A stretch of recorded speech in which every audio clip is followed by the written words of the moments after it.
श्वास श्वास में ओम रटो और वृथा जन्म मत खोए, ना जाने इस श्वास का फिर आवन होए कि ना हो। इस मानव के देह में, मनुष्य के शरीर में जो 21,600 श्वास रोज प्रतिदिन निकल रही है, 21,600 श्वास रोज चल रही है, 21,600 श्वास जो प्रतिदिन निकल रही है, उन 21,600 श्वास में प्रतिदिन परमात्मा के नाम का स्मरण होना चाहिए। प्रतिदिन।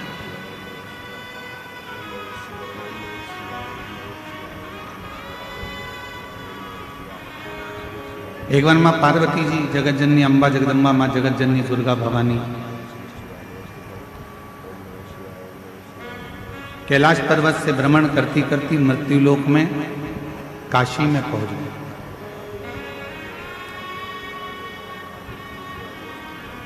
थोड़ा ध्यान देना, आज कथा का चतुर्थ दिवस है।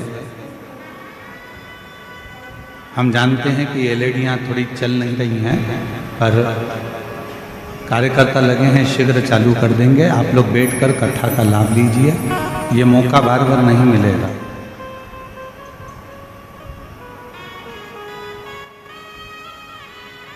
आज कथा की शिवरात्रि भी है, साथ में मार्गशीर्ष मास का आद्रा नक्षत्र भी है, और इस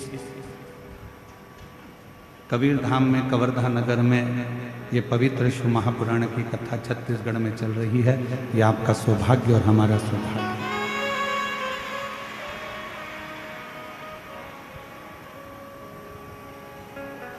माँ जगत जननी जगदम्बा अम्बा माँ पार्वती जी, माता पार्वती जी भ्रमण करते करते, घूमते घूमते घूमते घूमते काशी प्रदेश पहुंच गए।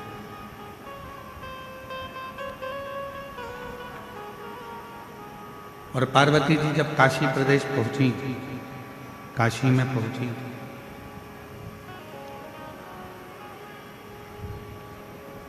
तब माता पार्वती जी कुछ देर मां गंगा जी के घाट पर बैठ गई।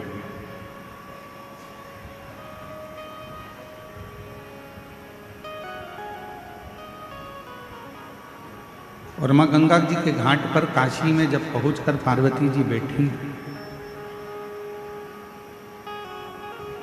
गंगा की लहरों की अटखलियां मां पार्वती जी देख रही थी।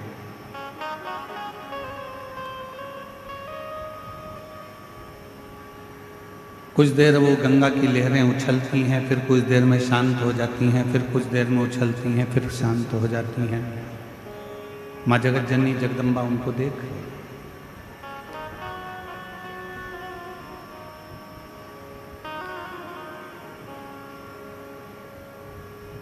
शिव महापुराण की कथा कहती है, वो गंगा की जो लहरें उछल रही थी, थोड़ी देर में वो शांत होती।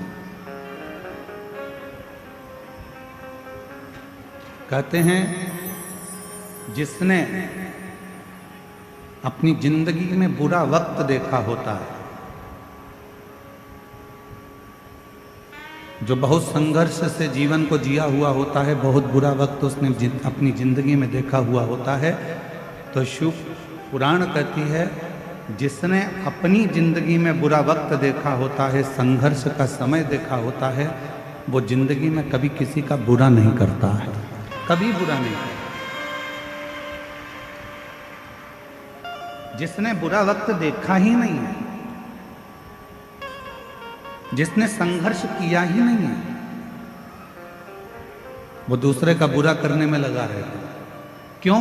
क्योंकि उसके पास पहले का वैभव है, उसके पिताजी छोड़ कर गए, जमीन छोड़ गए, जायदाद छोड़ गए, संपदा छोड़ गए, धन दौलत छोड़ गए, गाड़ी बंगला छोड़ गए, तो वो दूसरे का बुरा करने में लगा है कि इसको मुझे आगे बढ़ने नहीं देना। पर जिसने अपनी जिंदगी का बुरा वक्त देखा है, बहुत संघर्ष किया, बहुत बुरा वक्त देखा, बहुत तकलीफ का समय देखा, वो जिंदगी में कभी किसी का बुरा नहीं करता, क्योंकि उसको मालूम है कि मैंने भी अपनी जिंदगी में बहुत बुरा वक्त देखा है और बहुत संघर्ष किया। बहुत संघर्ष।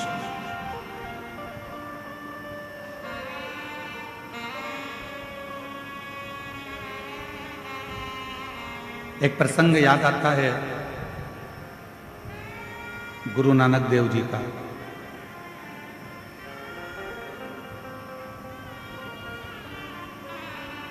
गुरु नानक देव जी ने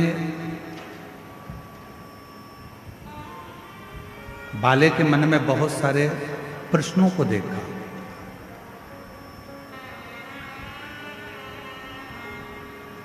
तो बाले ने एक बार गुरु नानक देव जी से कहा, आप कहते हो कि संपूर्ण ब्रह्मांड में, संपूर्ण जगत में वो रब है, वो ईश्वर है, वो परमात्मा, मैं कैसे मान सकता हूं?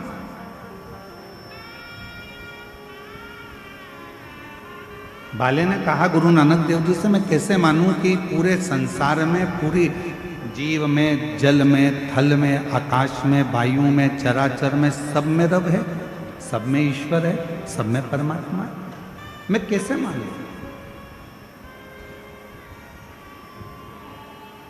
तब गुरु नानक देव जी ने बाले को एक कबूतर दिया, इस कबूतर को ले जा।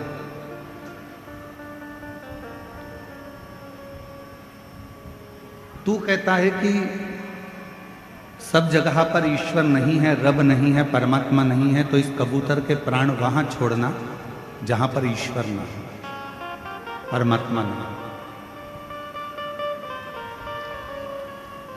बाले गुरु नानक देव जी को प्रणाम कर कर, नमन कर कर चल दिया, कबूतर ले गया। जंगल में पहुंचा तो एक पेड़ के नीचे उस कबूतर को वो मारने के लिए आतुर हुआ, पर उसके मन में आया कि इस पेड़ पर कोई पक्षी बैठा होगा, वो देख रहा होगा।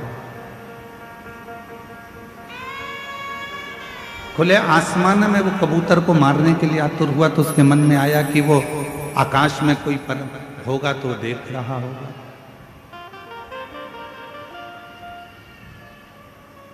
जहां बाले जाता उसके मन में यह भाव प्रकट हो जाता कि ईश्वर यहाँ भी है, ईश्वर वहाँ भी है, ईश्वर वहाँ भी है, रब यहाँ भी है, रब वहाँ भी है, रब संपूर्ण जगत में है, संपूर्ण तलातल में, रसातल में, वायुचर में, आकाश में, हर जगह पर वही रब, वही ईश्वर दिख रहा। बाले उस कबूतर को लेकर गुरु नानक देव जी के पास वापिस आ गए। गुरु नानक देव जी बड़े मुस्कुरा कर पूछे, बाले तू तो कह रहा था कि रब सब दूर है ही नहीं, फिर इस कबूतर को तूने मारा क्यों नहीं? बाले ने कबूतर को तो उड़ा दिया और गुरु नानक देव जी के चरण पकड़कर कहा कि गुरु की जो वाणी होती है वो साधारण नहीं होती है। गुरु की वाणी ने कह दिया कि रब सब जगह पर है, तो वो ईश्वर हर जगह पर नजर आए।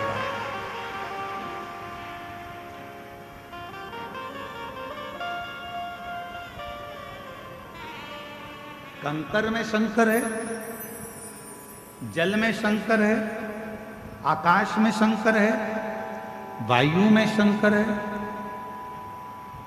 ऐसी कोई भूमि नहीं, ऐसा कोई स्थान नहीं, ऐसा कोई क्षेत्र नहीं जहां शिव ना हो, जहां शंकर ना हो।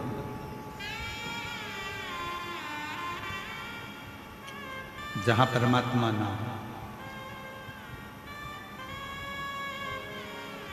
पार्वती जी देख रही हैं कि वो गंगा जी की पानी की जो लहरें थी वो उछल रही हैं, थोड़ी देर उछलती हैं, थोड़ी देर में शांत हो जाती हैं, फिर उछलती हैं, फिर शांत हो जाती हैं। वो गंगा की लहरें बार बार उछल रही हैं और बार बार शांत हो रही हैं। संसार में जितने मनुष्य, इस मृत्यु लोक में जितने मनुष्य जन्म लेते हैं, उस मृत्यु लोक में जितने मनुष्य इस भूमंडल पर इस मृत्यु लोक में जन्म लेते हैं, ऐसा कोई मानव नहीं है जिसके भीतर बहुत सारी उमंगें उत्पन्न नहीं होती।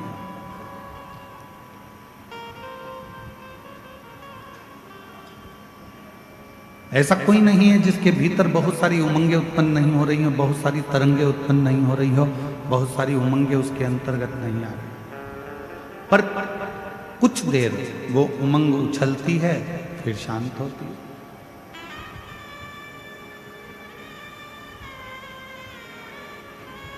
जब माता पार्वती जी बैठी रही, कुछ देर बाद बाबा देव अधिदेव महादेव भगवान शंकर पार्वती जी से मिलने के लिए आए।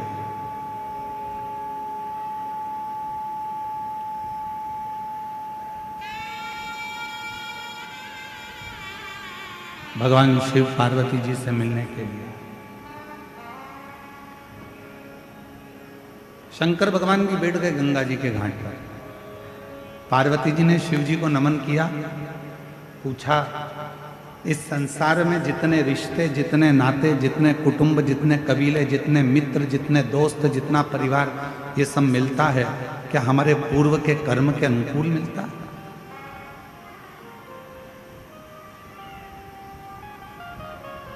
क्या हमारा पूर्व का कोई कर्म हुआ है जिसके अनुसार हमको ये सब मिलते हैं? भगवान शिव ने कहा, सुनो पार्वती,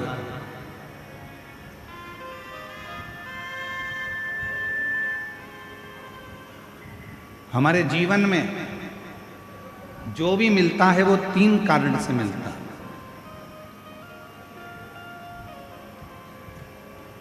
जगत जननी, इस संसार सागर में जितने भी मिलेंगे, चाहे माँ मिले, पिता मिले, भाई मिले, बहन मिले, पत्नी मिले, बेटे मिले, बेटी मिले, मित्र मिले, काका मिले, काकी मिले, चाचा मिले, चाची मिले, बुआ मिले, फूफा मिले, मामा मिले, मामी मिले, तुम्हारे जितने पड़ोसी मिले, रिश्तेदार मिले, कोई दोस्त मिले, कोई बाहर के मिले, जितने भी मिलते हैं ये किसी कारण से मिलते हैं। उसके 3 कारण। पहले नंबर का, यदि इस संसार सागर में आपको कोई मिल रहा है तो वो आपको या तो कुछ सिखाने के लिए आता है, वो आपको कुछ ना कुछ सिखाने के लिए मिला है। दूसरा, संसार सागर में यदि कोई मिल रहा है, दूसरा कारण है कि वो आपको कुछ लौटाने के लिए आता है, कुछ देने के लिए।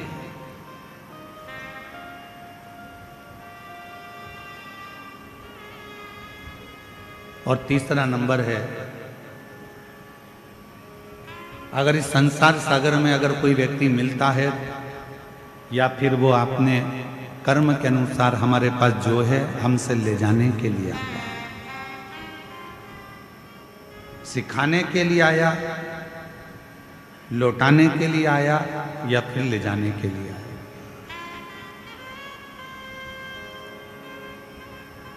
कोई व्यक्ति आपसे मिला, आप उससे कुछ सीख सकते हो तो सीख लो।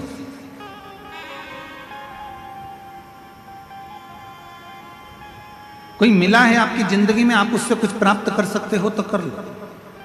वो आपको देने के लिए आया है, कोई ज्ञान देगा, कोई विद्वत्ता देगा, कोई आपको कुछ समझाएगा, कुछ बताएगा, कुछ दे रहा है, वो लौटाने के लिए आया है तो लौटा कर जाएगा। कोई सिखाने के लिए आया है तो सिखा कर जाएगा।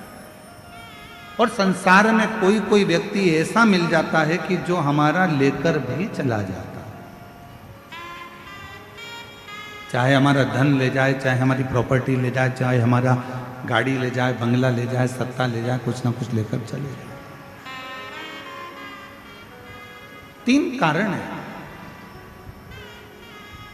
कई माताएं कहती हैं, गुरुजी मेरी बहू मुझे पूछती नहीं है, प्रणाम नहीं करती है, नमन नहीं करती है।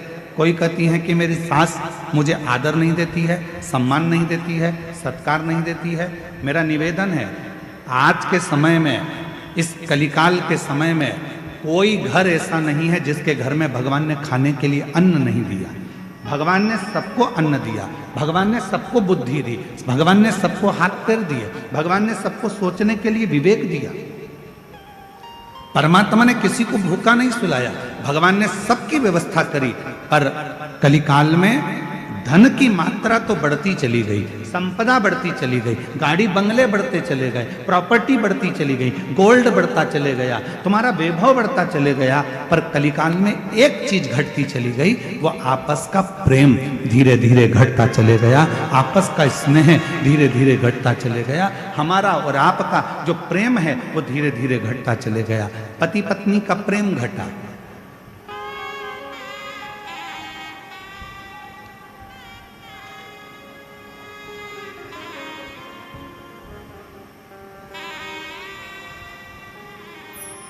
जो जगत में कभी सुनने को नहीं मिला वो इस जगत में सुनने को मिलता है कि पति पत्नी का प्रेम घट गया तो नीले ड्रम सामने आ गए।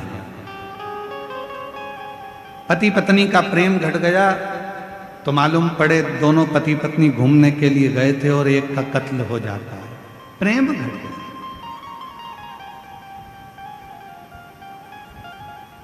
धन बड़ा है पर प्रेम घटा, महल बड़ा है पर प्रेम घटा, बंगला बड़ा है पर प्रेम घटा, दौलत बड़ी है पर प्रेम घटा।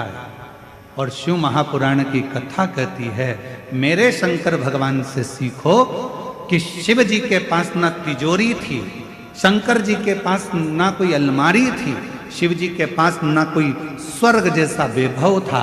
शंकर भगवान तो इसी भूमि पर कैलाश पर रहते थे, जो आता था उसको कुबेर भंडारी भंडार लुटा कर दे देता।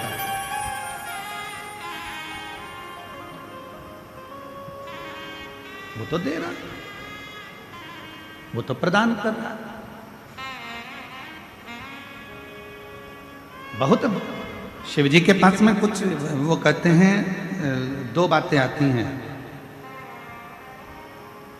एक नंबर पर आता है दाता और दूसरे नंबर पर आता है दयालु। मेरी कवर्धा की जीजियों, मेरे जीजाओं, मेरी बेटियों बेटाओं, मेरी माताओं, मेरे बुजुर्ग माता पिता, थोड़ा ध्यान से सुनिएगा। एक नंबर पर आता है दाता और दूसरे नंबर पर आता है दयालु। दोनों में सर्वश्रेष्ठ किसको कहेंगे? जम के बोलो जल्दी से। दाता को श्रेष्ठ कहेंगे कि दयालु को श्रेष्ठ कहेंगे? बोलो बोलो जरा जम के बोलो। दाता श्रेष्ठ है कि दयालु श्रेष्ठ है? दयालु श्रेष्ठ है। बिल्कुल सही कहे हैं कबीर धाम वाले। एक बार जोरदार ताली बजाओ अपने खुद के लिए। बिल्कुल दाता और दयालु ये दो शब्द हैं। सारे देवताओं के आगे एक शब्द लगा रहता है कि ये दाता हैं।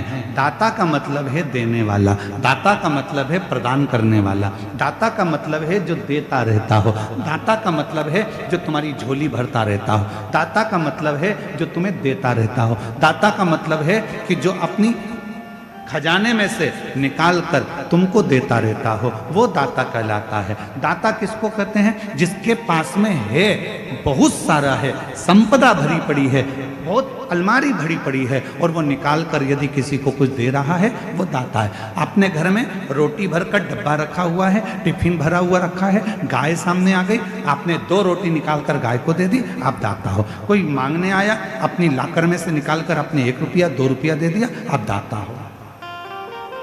किसी को कपड़े की दुकान थी, कपड़ा बहुत था, कोई को जरूरत थी, तन पर वस्त्र नहीं था, आपने वस्त्र दिया, आप दाता हो। किसी को अन्न का दान दिया, आप दाता हो। आपके पास में था, जिसके पास में था उसने कुछ निकाल कर दिया तो वो दाता कहलाता है। और जिसके पास कुछ भी नहीं है, ना घर है, ना जमीन है, ना जायदाद है, ना संपदा है, ना दौलत है, और उसके बाद भी वो अपने दरवाजे से खाली ना भेजे तो उसको दयालु कहते हैं। जो अपने दरवाजे से खाली ना भेजे उसको दयालु कहते हैं।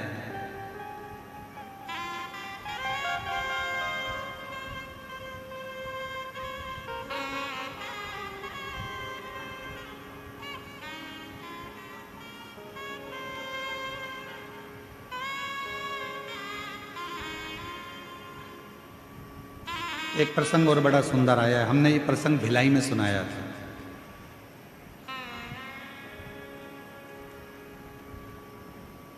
जयंती स्टेडियम में कथा चल रही थी, उस समय पर यह प्रसंग कहा था।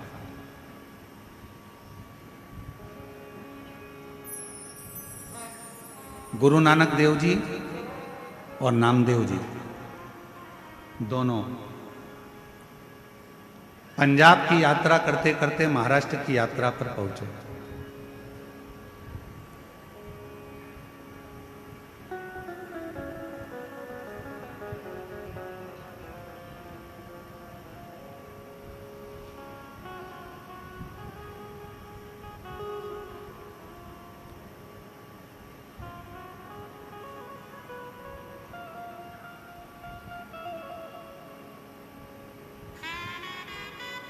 और गुरु नानक देव जी और नामदेव जी दोनों पंजाब की यात्रा करते करते महाराष्ट्र की यात्रा पर पहुंचे और एक शिव के मंदिर में नामदेव जी महाराज मंदिर के अंदर प्रवेश कर गए और भजन गाकर नाचने लगे। मंदिर के पुजारी पंडित सब क्रोध में आ गए, नामदेव जी को उठाया, मंदिर के पीछे छोड़िए।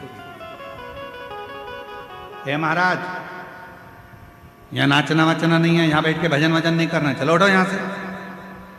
शिव जी के मंदिर से जैसे ही नामदेव जी को उठाया तो उठाकर मंदिर के पीछे छोड़िया है। गुरु नानक देव जी बड़ी प्रसन्नता के साथ में ईश्वर का स्मरण करते करते वहां पहुंचे और नामदेव जी की आंख में आंसू देखे। नामदेव, तुम रो रहे हो?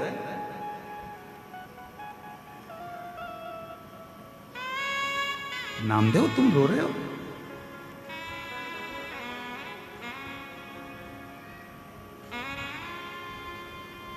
नामदेव जी कहने लगे गुरु नानक देव जी से कि मुझे मंदिर के पीछे पटक दिया,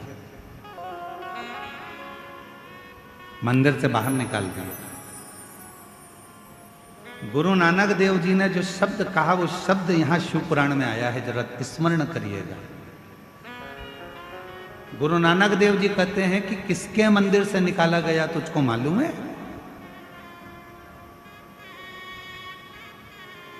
नामदेव, किसके मंदिर से निकाला गया तुझको मालूम है? नामदेव जी कहने लगे शिव के मंदिर से। गुरु नानक देव जी कहते हैं जो अंदर शिव है ना, उसको दयालु कहते हैं। दयालु वो होता है जिसके पास देने के लिए भंडार भरा हुआ नहीं होता तो भी उसके दरवाजे से कोई खाली नहीं जाता, उसको दयालु कहते हैं। शिव जी के पास में कोई तिजोरी नहीं है, शंकर जी के पास कोई अलमारी नहीं है, शंकर जी के पास कोई वैकुंठ जैसा सुख नहीं है, शंकर जी के पास बहुत सारा खजाना नहीं है, शंकर जी के पास में बहुत सारी कोई जमीन जायदाद प्रॉपर्टी धन दौलत संपदा नहीं है, क्योंकि अगर होता और देते तो दाता कहलाते। उनके पास कुछ भी नहीं है। भस्म लपेटे हैं, मृगछाला पहने हैं, गले में सर्प धारण करे हैं, मस्तक पर चंद्र है, गंगा बह रही है, त्रिपुंड धारण करे हैं, उनके पास कुछ भी नहीं है। गुरु नानक देव जी कहते हैं ये दयालु है। और दयालु का मतलब नामदेव जी ने पूछा क्या होता है, तो गुरु नानक देव जी ने कहा जहां बैठे हो, मंदिर के पीछे बैठे हो नामदेव जी, तो मंदिर के पीछे उस परमात्मा को याद करना प्रारंभ करो। अगर दयालु कृपा करेगा तो मंदिर का गेट भी बदल देगा। और वो मंदिर का गेट बदल। आज भी भारत की भूमि पर एक शंकर जी का मंदिर ऐसा है जो गुरु नानक देव जी महाराज के कहने पर, नामदेव जी की अविरल भक्ति पर, और गुरु नानक देव जी ने कहा वो दयालु अगर है तो वो गेट भी बदल देगा। इसलिए भारत की भूमि पर महाराष्ट्र में आज भी औंढा नागनाथ का मंदिर ऐसा है जो भगवान के ने उल्टा कर दिया। शिव जी ने उस मंदिर का गेट ही बदल दिया गुरु नानक देव जी और नामदेव जी की अविरल भक्ति के लिए।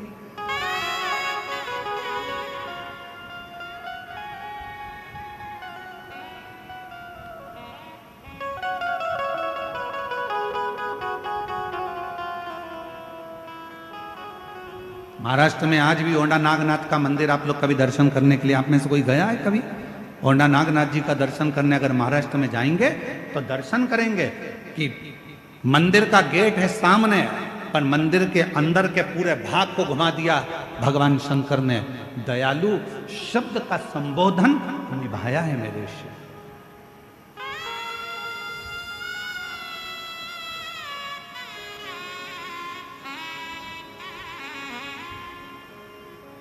इसलिए औंडा नागनाथ जी में शंकर जी का मंदिर और गुरुद्वारा दोनों आमने सामने हैं, दोनों आमने सामने।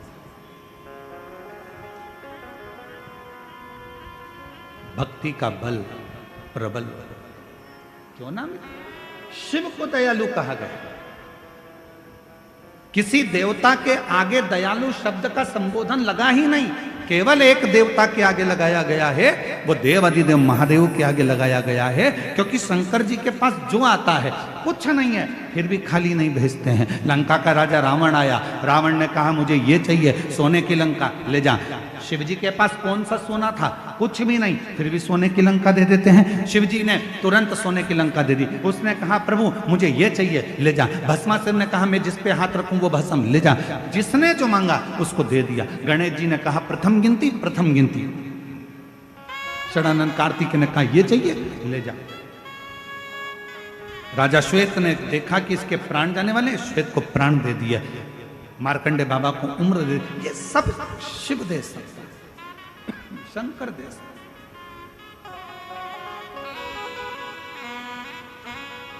और तेरी कृपा बिना ना हिले एक भी लेते हैं श्वास, तेरी कृपा से तनु तनु। पर दुनिया के लोगों ने आजकल देवताओं में भेद कर दिया। कोई ने कहा ये देवता हमारे हैं, वो देवता उनके हैं, वो देवता उनके हैं। शिव महापुराण की कथा कहती है हमारी भारत की भूमि सनातनी भूमि है। यहाँ जितने संत, जितने साधु, जितने परमात्मा, 33 कोटि देवता हैं, हम सब सनातनियों के लिए एक हैं। इनमें कोई भेद नहीं, इनमें कोई भेद नहीं है। आप इनमें भेद कर सकते हो पर भेद नहीं है। हम आपसे एक प्रश्न करें, उत्तर दीजिएगा। गुलाब जामुन खाने के बाद कहां जाती है? पेट के अंदर। बोलो बोलो जम के तो बोलो। इमरती, उसके लिए कोई अलग डिपार्टमेंट है क्या? अरे बोलो जम के। जलेबी पेट में, चाय पेट में, मिक्सचर पेट में, समोसा, बोलते जाओ जल्दी। अब किसी डॉक्टर से जाके पूछना क्यों साहब हम समोसा खाते हैं वो अलग जाता है क्या कहीं? गुलाब जामुन खाते हैं वो अलग जाती है क्या कहीं? इमरती कहीं अलग जाती है क्या? एक ही जगह पर जा रही है, पेट के अंदर। उसी तरह चाहे तुम राम कहो, चाहे तुम कृष्ण कहो, चाहे तुम शिव कहो, तुम्हारी मर्जी पड़ जाए। तुम चाहे वो जपो, तुम्हारा जो मन करे वो जपो, आखिरी में जाना उस परमात्मा के पास में ही है। अंत में पहुंचना एक ही जगह पर है। और उसके सामने जब जाओगे तो अपना परिचय क्या दो?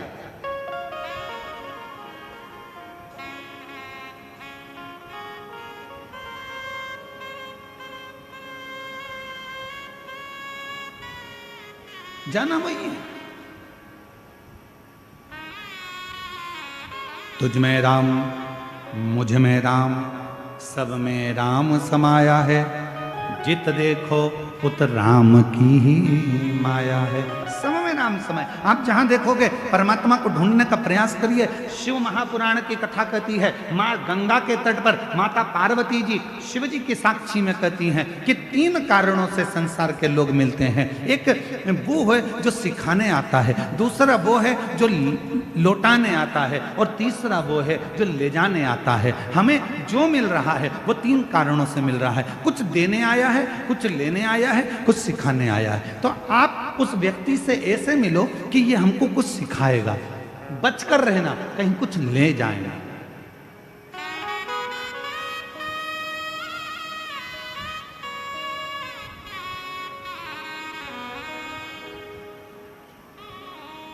वो हमको कुछ सिखाने के लिए आया है, हमको कुछ बताने के लिए आया है, हमको कुछ समझने के लिए, समझाने के लिए।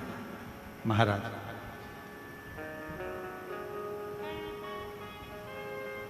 आज एक बात कहना चाहते हैं आप लोगों को आद्रा नक्षत्र के इस अवसर पर।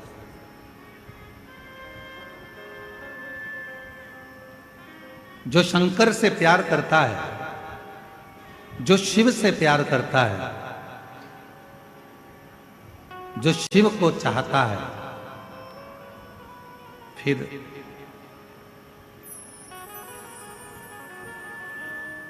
कोई उसे प्यार करे ना करे उसे कोई फर्क नहीं पड़ता, क्योंकि उसकी जिंदगी में सर्वम शिवम ही रह जाता है। मेरे जीवन में केवल एक शिव तत्व ही रह जाता है।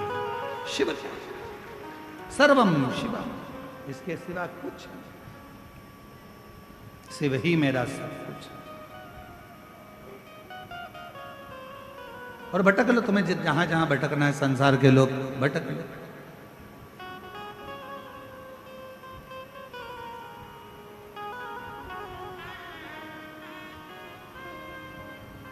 कल एक माता जी ने पत्र भेजा था, उस पत्र में लिखा था कि हमारी पड़ोसन हमारे ऊपर कोई तंत्र मंत्र विद्या करती रहती है। अब हम उस पत्र को निकालेंगे पढ़ेंगे तो अच्छा नहीं लगेगा। हम उन माता जी से कहना चाहते हैं कि दुनिया में अगर तंत्र मंत्र विद्या होती रहती और लोग कहते हैं कि इसने ये कर दिया, इसने टोना कर दिया, इसने जादू कर दिया, इसने ये कर दिया, उसने वो कर दिया, अगर सबसे ज्यादा जादू टोना अगर होता तो लोग सबसे पहले मोदी पर ही करते हैं। और सबसे पहले करते होते तुम अंबानी पर करते, या कोई अच्छा धनपति होता उस पर करते। तुम्हारा टूटा फूटा झोपड़ा, छोटी सी दुकान, उस पर कौन तंत्र मंत्र करेगा, कौन विद्या करेगा, कौन क्या करेगा। इसमें भय न उत्पन्न करो, इसमें डरो मत, आडंबर में मत पड़ो, ढोंग ढकोसले में मत पड़ो कि उसने कुछ कर दिया तो मेरी तबीयत खराब हो गई, उसने कुछ कर दिया तो मेरा जीवन खराब हो गया, उसने कुछ कर दिया तो मेरी दुकान नहीं चल रही, उसने कुछ कर दिया तो मेरा मकान नहीं बन रहा, उसने कुछ कर दिया तो मेरा ऐसा हो गया, उसने कुछ कर दिया तो मेरे बेटे की शादी नहीं हो रही, उसने कुछ कर दिया तो मेरी बेटी का ब्याह नहीं हो रहा, उसने कुछ कर दिया तो मेरा गर्भ नहीं ठहरा। ये हमारा भीतर का भ्रम है, ये हमारे भीतर का भ्रम है जिसमें हम पड़े हुए हैं। किसी ने कह दिया तुम्हारा गर्भ से बच्चे नहीं हो रहे, उसका कारण है कि किसी ने तुम्हारा गर्भ बांध दिया, किसी ने ये कर दिया। ये हमारे भीतर का भ्रम है, इस भ्रम को मिटा दो। और इस भ्रम को मिटाओगे कैसे?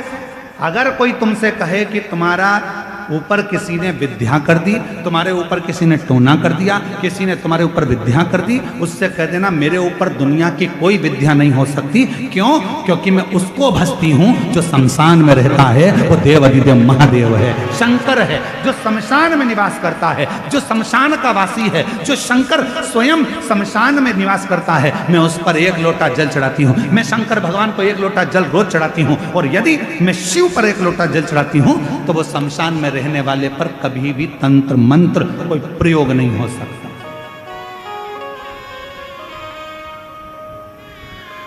क्यों भय खाना, क्यों डरना?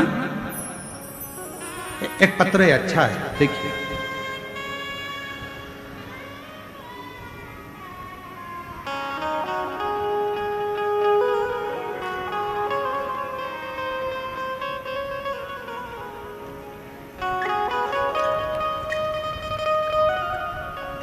गीता साहू, पति श्री भागीरथी साहू, छत्तीसगढ़,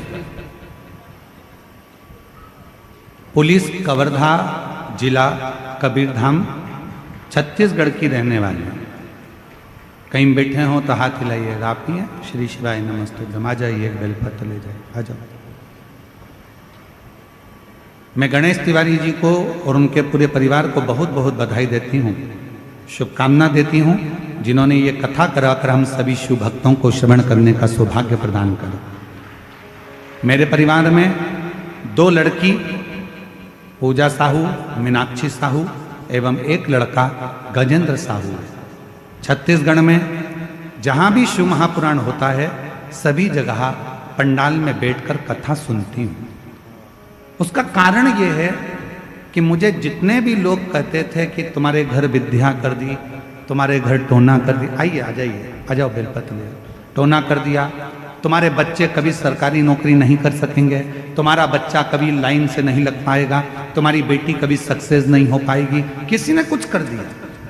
जिस दिन से मैंने आपकी शिव महापुराण की कथा सुनना प्रारंभ करी, उस दिन से मन बना लिया कि मेरे ऊपर कोई कुछ कर ही नहीं सकता, क्योंकि मेरे ऊपर शंकर जी का हस्त कमल विराजमान, हाथ, मेरे ऊपर कोई कुछ नहीं कर सकता कि मैं शिव जी को एक लोटा जल चढ़ाता। गुरुदेव, मैंने नियम बना लिया, दुनिया के लोग कुछ भी कहें, पंडाल में जाकर कथा सुनूंगी। एक पंडाल नहीं, छत्तीसगढ़ में जहां जहां कथा होती है सभी जगह पंडाल में बैठकर कथा सुनती हूं। बताए गए उपायों को पालन करती हूँ। पत्र एलईडी पर चल रहा होगा, चल रहा है, आप लोग साथ पढ़ सकते हैं। पालन करती हूँ। गंडई में शिव महापुराण होने से बाद हमने अपने घर के आंगन में भगवान शिव जी को मंदिर बनाकर प्रतिष्ठित कर दिया। तब से बाबा की ऐसी कृपा हुई गुरुदेव। आप कथा में कहते हो कि जिस गांव में, नगर में, शहर में, कॉलोनी में, सोसाइटी में शंकर का मंदिर होता है, वहां का विकास अपने आप होता है। हमने अपने घर में ही, घर के बाहर शिव जी को विराजमान कर दिया। हमारे ऊपर बाबा की ऐसी कृपा हो गई। लोग कुछ कुछ कहते थे, बाबा ने संभाल लिया। गुरुदेव, श्री शिवाय नमस्तुभ्यम का स्मरण करती हूँ। स्टिकर सबदूर बांटती हूँ। कोई मंदिर के ऊपर भी अगर कहीं लिखने का मौका लगता है तो लिख देती हूँ श्री शिवाय नमस्तुभ्यम। पशुपतिनाथ का व्रत करते हैं। मेरे तीनों बच्चे, उनके मन में आया कि मम्मी हमारी सरकारी नौकरी लग सकती है, क्या हम ऐसा कर सकते हैं? मेरे तीनों बच्चे मेरे कहा कि सियोर वाला बाबा कहता है मेहनत 4 गुनी करना, रात दिन एक करना, खूब पढ़ाई करना, उसके बाद शहद लगाकर बेलपत्र शिव को लगाकर जाना। बाबा को मैं धन्यवाद देती हूँ गुरुदेव। आज मेरा पुत्र गजेंद्र साहू सन 2023 में नीट पास कर लिया और MBBS जोधपुर AMS में सिलेक्शन हो गया। गुरुदेव, लगातार 2 साल तक मेरा बेटा कांवड़ भरने के लिए सीहोर जाता रहा। लगातार 2 साल तक सीहोर कांवड़ यात्रा में गया, कांवड़ यात्रा करी और बाबा कांवड़ यात्रा कर कर बाबा ने उसका हाथ पकड़ लिया।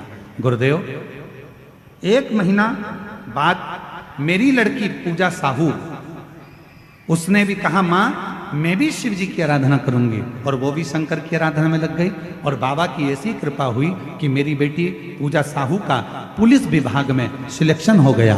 आज बाबा से आशीर्वाद लेने पंडाल में बैठकर कथा सुन रही हूँ। बाबा को यहाँ नमन करने आई हूँ। एक लाइन अच्छी लिखी है, आप और हम गुनगुनाते हैं साथ में।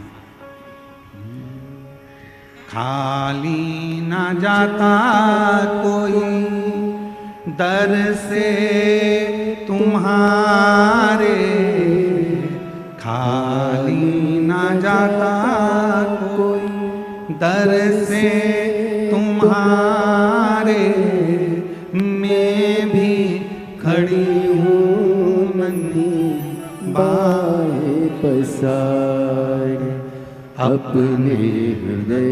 ये बेटा और बेटी दोनों का फोटो लगाया जा रहा है। जो डॉक्टर बना और जिसका पुलिस में सिलेक्शन हुआ, दोनों का फोटो लगाया। एक बार जोरदार ताली बजाकर स्वागत करिए, वंदन। अपने हृदय से लगा लो, गिरा जा रहा बधाई आपको बहुत बहुत। उठा लो,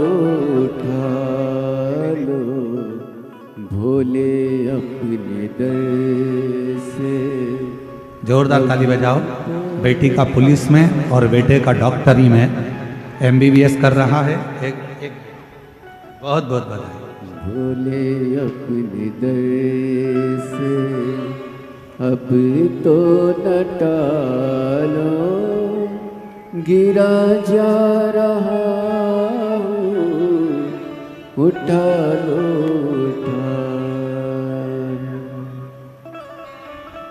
कोई कहे आपसे क्यों आडंबर में फंसना, क्यों भ्रम में फंसना। किसी ने कह दिया उसने तुम्हारे ऊपर विद्या कर दी, किसी ने कह दिया तुम्हारे ऊपर टोना कर दिया, किसी ने कह दिया ये कर दिया, किसी ने कह दिया वो कर दिया, क्यों डरना।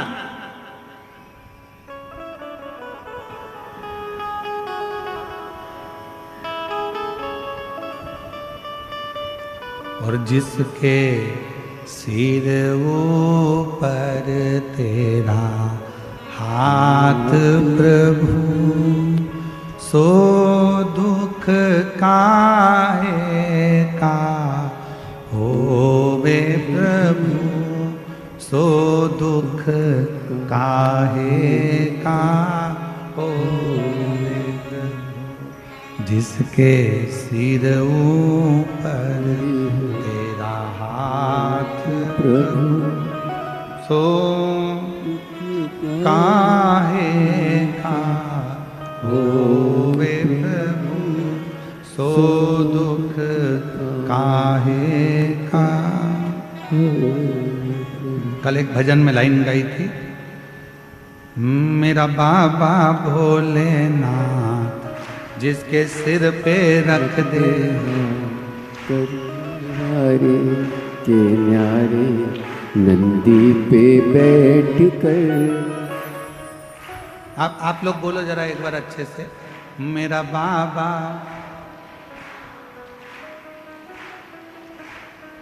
आवाज नहीं आई, आवाज नहीं आई। एक बार वापिस सुन लो पहले, मेरा बाबा भोलानाथ जिसके सिर पे रख दे कर दे वारे के न्यारे नंदी पे चढ़। अब बोलो, मेरा बाबा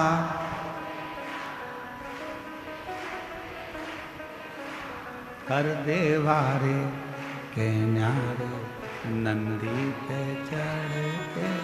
मेरा बाबा भोला जिसके सिर पर रख दे कर दे वारे के न्यारे नंदी पे बैठ बस कर। जो दिल से पुकारे, आप उस ईश्वर को, आप उस परमात्मा को दिल से, कोई आडंबर नहीं, कोई दिखावा नहीं, कोई विचार नहीं करना कि कोई ने टोना करा, कि टोटका करा, कि दुकान बंद कर दी, कि घर बंद कर दिया, कि शादी नहीं होने दिया, कि बच्चे नहीं होने। कुछ मत करो, तुम तो एक काम करो, भ्रम से हटो, अपने गलत सोच को हटाओ, घर में से एक लोटा पानी भरो,